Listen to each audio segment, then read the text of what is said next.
ગાંડી થઈ ગઈ છો કે શું? સરોજ કાકી, વગર તમારું નામ બહાર આવે, જુઓ સાહેબ સુધી એમના પૈસા પહોંચી ગયા. અને તમે કેમ કઈ બોલતા નથી? હા, મને તો આ માતાજીનો ચમત્કાર જ લાગે છે. નહીતર કોઈ ચોર ચોરી કરીને જાય, આવી રીતે પાછા પૈસા કેવી રીતે મૂકી જાય? હા, અરે હા, પૂછવાનું જ રહી ગયું. ગુલાબ, આ પૈસા તે જોયા હતા ને? ક્યાંથી મળ્યા પૈસા? આપણી દુકાન પાસે જે ઓલો તુલસી ક્યારો છે ને, એની અંદર. વરસાદના કારણે ક્યારો દુકાનની પાછળ મૂકી આવ્યો હતો, પણ ખબર નહીં કેવી રીતે પડી ગયો. મને ધપ્પ કરતો અવાજ આવ્યો અને જેવો ત્યાં જઈને જોયું ને, તો પૈસા ત્યાં નીચે પડ્યા. કમાલ કહેવાય. ચોર ચોરી કરીને પૈસા વાપરી નાખે, કોઈ આમ તુલસી ક્યારામાં શું કામ છુપાવે? મને લાગે છે જેણે પણ ચોરી કરી હશે ને, એ પ્રોફેશનલ ચોર નહીં હોય. એક મિનિટ, દુકાનની બહાર તુલસી ક્યારો લગાડવાનો આઈડિયા બાનો હતો ને? જ્યારે દુકાનનો ગલ્લો રાહુલ સંભાળતો હતો? તો એનો અર્થ એ થયો કે બાએ પૈસા ચોર્યા છે.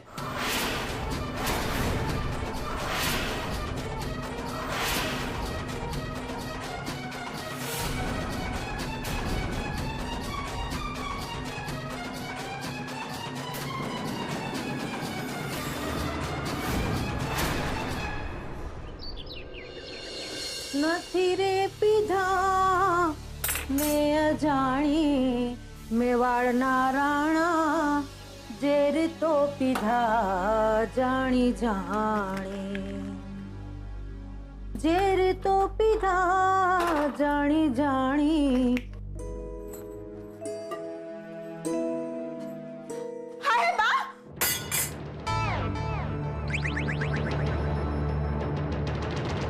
તમે રસોડામાં? તારા બાપનો કઈ ઘણા લૂંટાઈ ગયો રવડામાં છું તો? ના ના, આ તો શું આ કાજુ બદામ પડે જ ને, એને ટુકડા કર.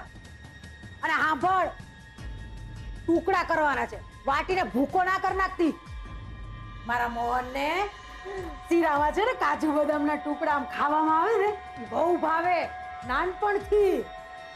એમ આજ તો વળી. અને સાંભળ, આ શીરો શું કામ બનાવું ખબર છે? અરે મોહનના ઘરની બહારથી નાચબારનું પાટિયું હટી ગયું તો ખાલી હાથે થોડું જવાશે? બા, તે હું એક કામ કરું, તમે મોટા ભાઈ માટે શીરો બનાવો છો, તે હું તે મીરા ભાભી માટે તાવડો ને તેલ મૂકીને ગરમ ગરમ ભજીયા બનાવી દઉં. ના હો, જરાય નહીં. અરે તારો તેલ ને તાવડો વચ્ચે આ શીરો બનાવવા મને નડશે નહીં. અને વાતો ઓછી કર ને, આ રવો વધારે શેકાઈ જશે ને તો મોહનને ભાવશે નહીં. કામ કર. હા હા.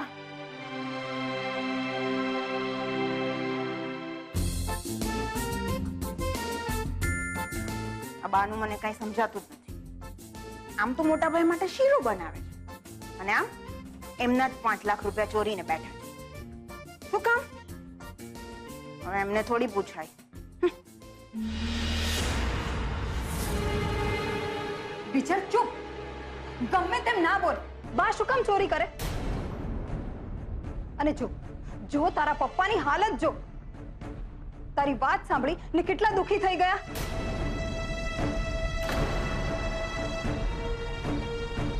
સાંભળો, તમે બીજલની વાતને મન પર ના લેતા. નાની છે ને, ગમે તે બોલે.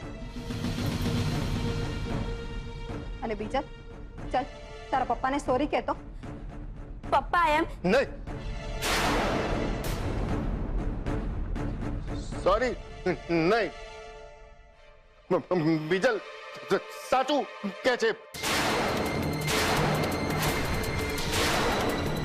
ચોરી બાએ કરી છે.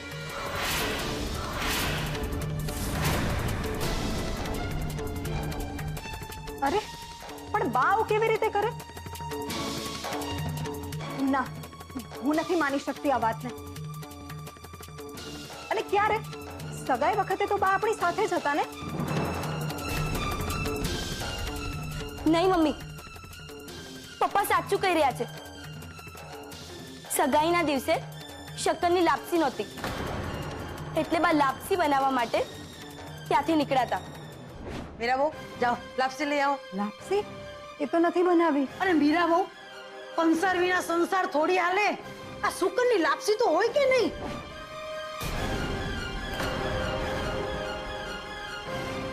ને પેલા મીઠાઈ વાળાને પૈસા આપવા માટે હું એ લેવા રસોડે આવ્યો ત્યારે કેરીના રસમાં ગરોળી પડી. બહારથી બીજી મીઠાઈ મગાવવી પડશે. મીરા, પેલા 5 લાખ રૂપિયા જે પડ્યા છે એમાંથી લઈ લઉં. ઈ સ્ટોલના રિપેરિંગના પૈસા છે ને? અત્યારે આ બધી વાત બંધ કર. આપણી હાજરીને ત્યાં જરૂર છે. ચાલ. યાદ આવ્યું? હા, પણ તોય બા પાસે પૈસા ક્યાંથી આવ્યા? કેવી વાત કરે છે મમ્મી? લાપસી બનાવવા માટે લોટની જરૂર પડે ને પૈસા ક્યાં મૂક્યા હતા? લોટના ડબ્બામાં. આપણે બધાએ મળીને જ નિર્ણય લીધો તો ને? આ ભૂલી ગઈ?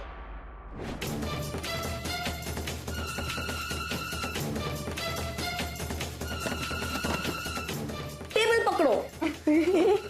અરે અરે અરે, પતી ગયું. ને હું જેવો રસોડા પાસે જાઉં છું તો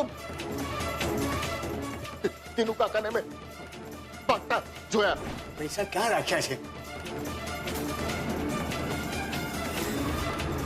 તીનુ કાકા?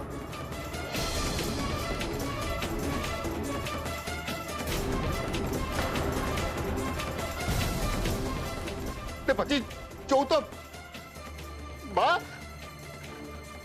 રૂપિયાની ચોરી કરતા હતા.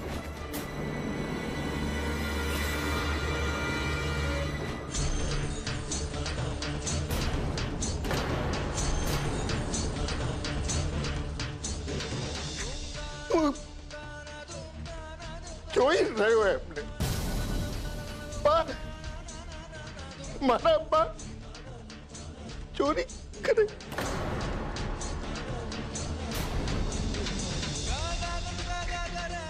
દીકરાના પૈસા હું એમને પૂછવા જાઉં એની પહેલા મને છાતીમાં દુખાવો ઉપડ્યો ને પડી ગયો. માત્ર એટલું બોલો, દોડતી કે કિંજલ. બાકી ચોરી ભાઈ કરી છે.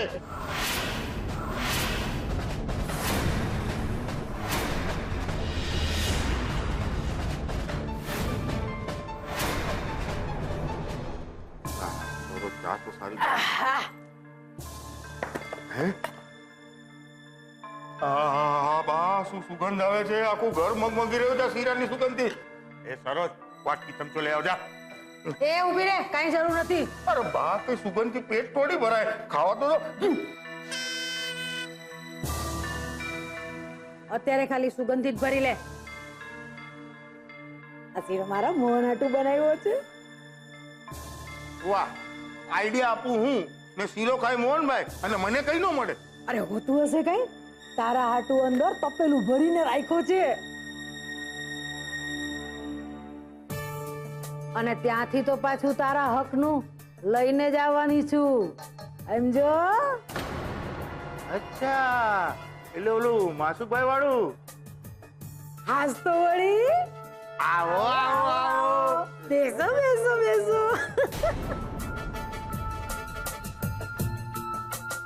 હાય હાય, આવો આવો, બેસો બેસો એટલે? એટલે હું નથી માનતી આ વાતથી. અરે બા ગમે તેવા છે, આકરા છે, પણ ચોરી તો ના જ. અને છોકરીઓ, તમે પણ ભૂલી જજો આ વાત.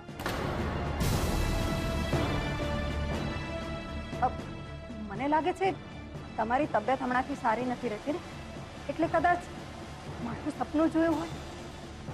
સપનામાં તો તું જીવી રહી છે મમ્મી.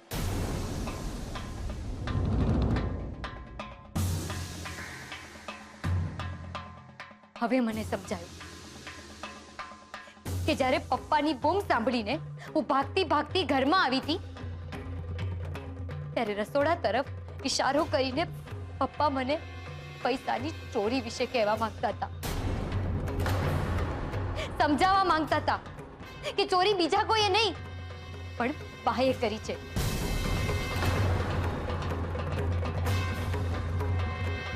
ત્યારે મને નહોતું સમજાયું, પણ હવે મને સમજાઈ ગયું છે પપ્પા, સમજાઈ ગયું.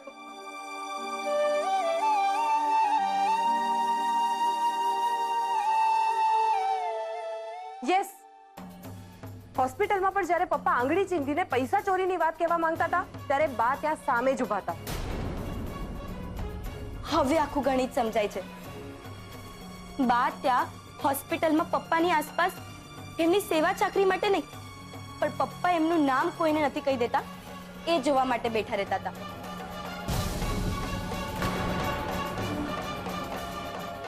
પપ્પાની આ હાલત માટે બા જ જવાબદાર છે.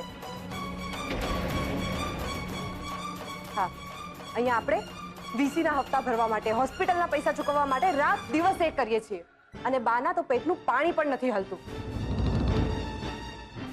અને ઉલટાનું ચાન્સ મળ્યો નથી કે આપણને હેરાન કરવા આવી જાય છે.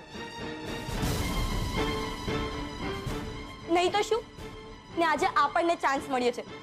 ચાલો સેજલ દીદી, આપણે બાને જઈને પૂછીએ કે શું કામ કર્યું એમણે આપણા પપ્પા સાથે આ બધું. શું મતલબ છે આ બધાનો? ચાલો. હા ચાલ. કોઈએ ક્યાંય નથી જવાનું. શું? મેં કહ્યું કોઈ ક્યાંય નહીં જાય. એટલે એ લોકો ચોરી કર્યા બાદ પણ સાહુકારની જેમ ફરે રાખે ને આપણે હકીકત જાણ્યા બાદ પણ મૂંગે મોઢે બધું સહન કરી રાખવાનું. શું કામ ભાઈ? આપણે કઈ વધારાના છીએ? બીજલ બરાબર કહી રહી છે કિંજલ. આમ તો બા કોઈ દિવસ નહીં કબૂલે કે પૈસા એમણે ચોર્યા છે. હા તો ભલે ને ના કબૂલે. અત્યારે પૈસા એમની પાસે છે, આપણને આપણા પૈસા મળી ગયા ને તો બસ. અરે વાહ, શેનું બસ? એમને કારણે પપ્પાની હાલત જોતું. બધા કેટલી ભાગાદોડી કરી રહ્યા છે કિંજલ ને સેજલ દીદી. એમને આજે રાજકોટ જવું પડે છે તો કાલે વડોદરા, ને હું બીજાઓના છોકરાઓને કોચિંગ દેતી ફરું છું. કિંજલ, મેં નક્કી કર્યું છે કે હું તો બોલવાની જ. બોલીને બાજી નહીં બગાડ બીજલ. શાંત થઈ જા. જે થઈ ગયું એ થઈ ગયું.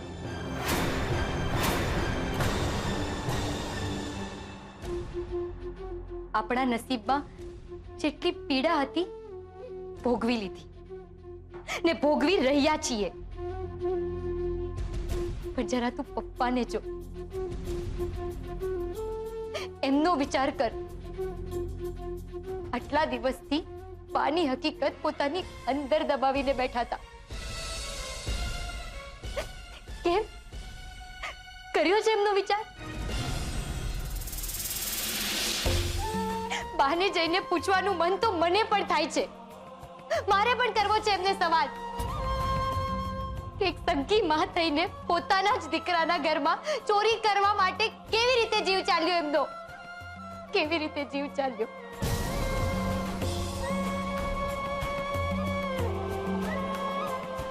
એમને કારણે આપણા પપ્પાની તબિયત ખરાબ થઈ ગઈ.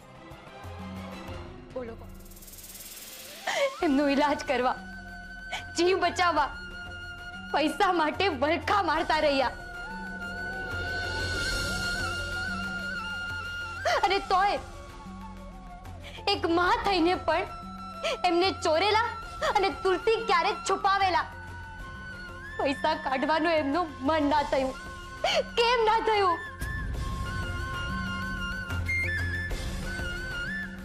કેમ ના થયું? પણ આ સવાલ કરવાનો ને બાની હકીકત જાણ્યા પછી શું કરવું એ નિર્ણય લેવાનો સાચો અધિકાર પપ્પાનો છે.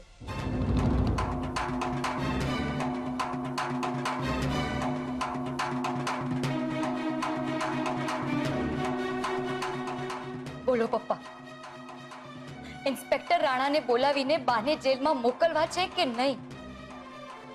બોલો પપ્પા, શું હું ઇન્સ્પેક્ટર રાણાને ફોન કરું કે નહીં?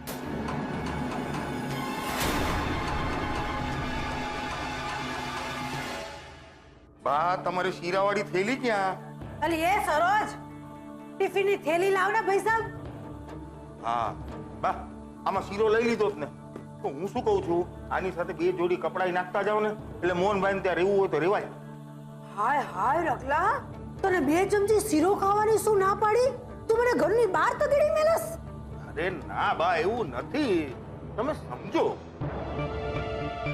તમે મોહનભાઈને ત્યાં રહો ને, તો મને ત્યાં થતી બધી વાતો, ઘટના, દુર્ઘટના, એ બધી વાતોની તમે જાણ કરી શકો બા. કા હું તને પંચાયત દેખાઉં છું અને તારે પંચાયતનું અથાણું નાખવું છે? બા તમે સમજતા નથી. આ માસુભાઈ નહીં, એને આપણને 150 દુકાનનો કોન્ટ્રાક્ટ આપ્યો છે, બરાબર કે નહીં? હવે એની સામે મારે એમને મોહનભાઈના ઘરે થતી બધી વાતોની જાણ કરવાની છે. હાય હાય, પણ આને તો દગો કર્યો કહેવાય ને. અરે દગો, દગાને ગુજરાતીમાં શું કહેવાય ખબર તને? ધોકો. હે, કપડા ધોવાનું. દઉં 2 ધોકા દઉં? અરે ભાઈ સાહેબ, મૂક ને એની આરે મગજ મારી. બે અહીંયા તારું કામ થઈ જાય, બીજું કાંઈ? હા બસ. ના ના, પણ આમ જાસૂસી કરતા તમે પકડાઈ ગયા તો? બા છે ને બા, હે, મોહનભાઈના ઘરે જાય છે.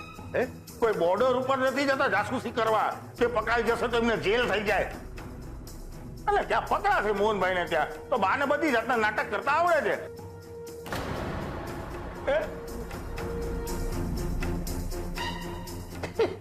એટલે કે તમને બધી વાતોમાંથી બહાર નીકળતા આવડે છે. અરે બાની માટે આ બધું તો ચપટી વગાડવા જેવો ખેલ છે. આ એકદમ 9 વાગી ને, એમ 9 વાગે જો આમ વાગે.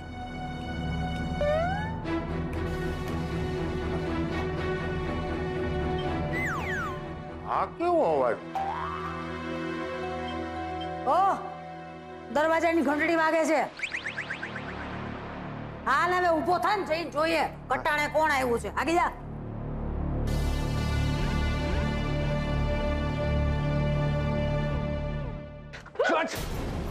क्या છે? બહાર નીકળ. क्या છે રાહુલ? क्या છુપાઈને બેઠો છે કાયર? क्या છે? અરે અરે, પણ આ શું આખું કસે ભાઈ?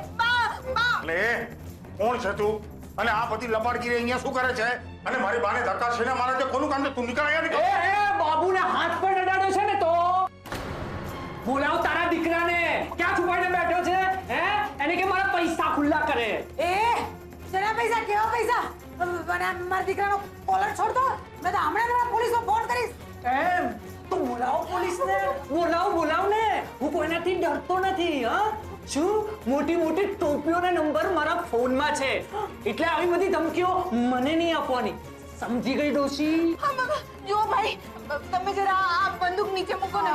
જો તમે કોણ છો અને કયા પૈસાની વાત કરી રહ્યા છો, અમને કાંઈ ખબર નથી. હું શું કહું છું, તમે જરા શાંતિ રાખો ને. આપણે તમે અંદર આવો, શાંતિથી બેસીને વાત કરીએ ને. એની ક્યાં ના છે, પણ તમારો રાહુલ શાંતિની ભાષા સમજે છે જ ક્યાં? એ શાંતિનો દૂધ છું તું? ના ના, તું તો ડાકુની જેમ ઘરમાં ઘૂસી ગયો અને લમણે બંદૂક કરી દીધી. શાંતિની વાત કરસ તો શું કરું? હે, આ તમારો રાહુલ કેટલા દિવસથી આજે પૈસા આપું, કાલે પૈસા આપું એમ કહીને કોણીએ ગોળ ચિપકાવતો ફરે છે. આ કિંજલના પોસ્ટરના પ્રકરણના કેટલા દિવસ થયા? પછી કેટલા દિવસ ઉદ્યાની બાકી રાખવાની? શું કહ્યું તમે? કિંજલનું પોસ્ટરનું પ્રકરણ? એટલે હા, એની તો તમને ખબર જ નહીં હોય. હું તમને જણાવી દઉં, ઓલું ઉત્કર્ષ અને કિંજલનું પોસ્ટર પ્રકરણ યાદ છે? પોસ્ટરો લગાવેલા, હીર રાંઝા, મારી રજવાડી, યાદ આવ્યું? એ મેં ચિપકાવેલા તમારા રાહુલના કહેવાથી.